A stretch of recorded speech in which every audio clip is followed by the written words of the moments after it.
പ്രിയമുള്ളവരെ, 3 സെക്കൻഡ്സിലേക്ക് എല്ലാവർക്കും സ്വാഗതം. 3 ലക്ഷ്യങ്ങൾ, 3 ആശയങ്ങൾ, 3 ഭാഗങ്ങൾ. ഓരോ ഭാഗവും 90 സെക്കൻഡുകൾ മാത്രം. അതാണ് 3 സെക്കൻഡ്സ്. വായനയാണ് നമ്മെ പുത്തൻ ആശയങ്ങളിലേക്ക് എത്തിക്കുന്നതെങ്കിൽ ഞാൻ വായിച്ച പുസ്തകത്തിലെ ഇഷ്ടപ്പെട്ട 3 ആശയങ്ങൾ വെറും 90 സെക്കൻഡിൽ നിങ്ങളെ കേൾപ്പിച്ചു തരാനുള്ള ഒരു ശ്രമം.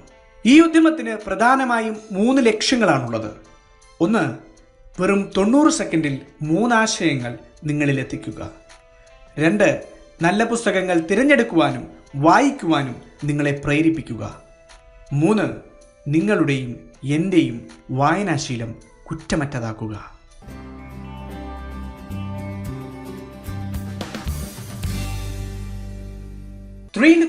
സെക്കൻഡ്സിന്റെ ഈ ആഴ്ചത്തെ 3 എപ്പിസോഡുകളിലായി നാം പരിചയപ്പെടുന്നത് ഡോക്ടർ കരോൾ എസ് ഡക്കിന്റെ മൈൻഡ് സെറ്റ് എന്ന പുസ്തകമാണ്. മൈൻഡ് സെറ്റ് എന്നാൽ കാലങ്ങളായി നാം ഓരോരുത്തരും നിലനിർത്തി പോരുന്ന വീക്ഷണങ്ങളുടെ ആകെത്തുകയാണ്.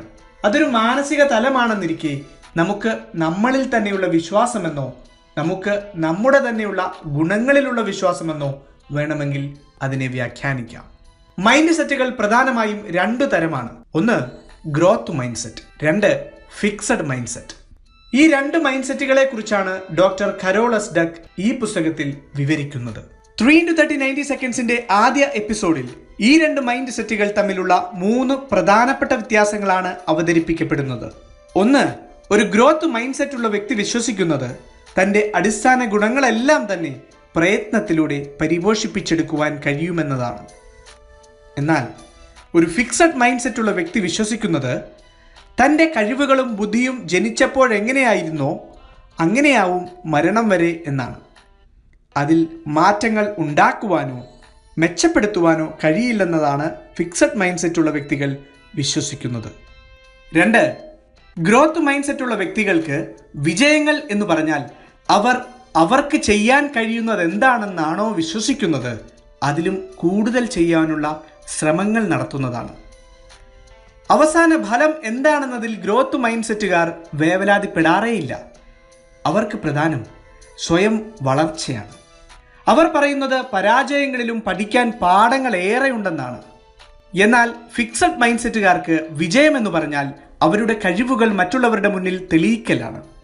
അവർ സ്മാർട്ടാണെന്ന് മറ്റുള്ളവർ പറഞ്ഞാൽ മാത്രമേ ഇക്കൂട്ടർ വിജയിച്ചതായി സ്വയം കരുതുകയുള്ളൂ.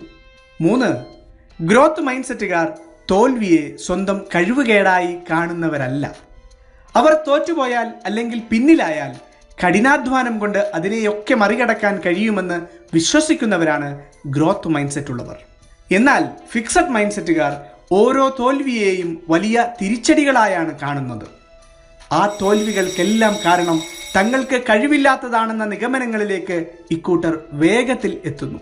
ഇവർക്ക് തോൽവി എന്നാൽ മറച്ചു പിടിക്കേണ്ട, നാണക്കേടുണ്ടാക്കുന്ന എന്തോ ഒന്നാണ്. ഫിക്സഡ് മൈൻഡ് സെറ്റുകാർ തോൽവിയെ ഭയപ്പെടുന്നു. എനിക്കിഷ്ടപ്പെട്ട, നിങ്ങൾക്കും ഇഷ്ടപ്പെട്ടേക്കാവുന്ന ഈ പുസ്തകത്തിലെ തന്നെ കൂടുതൽ ആശയങ്ങളുമായി വീണ്ടും ഞാൻ എത്താം.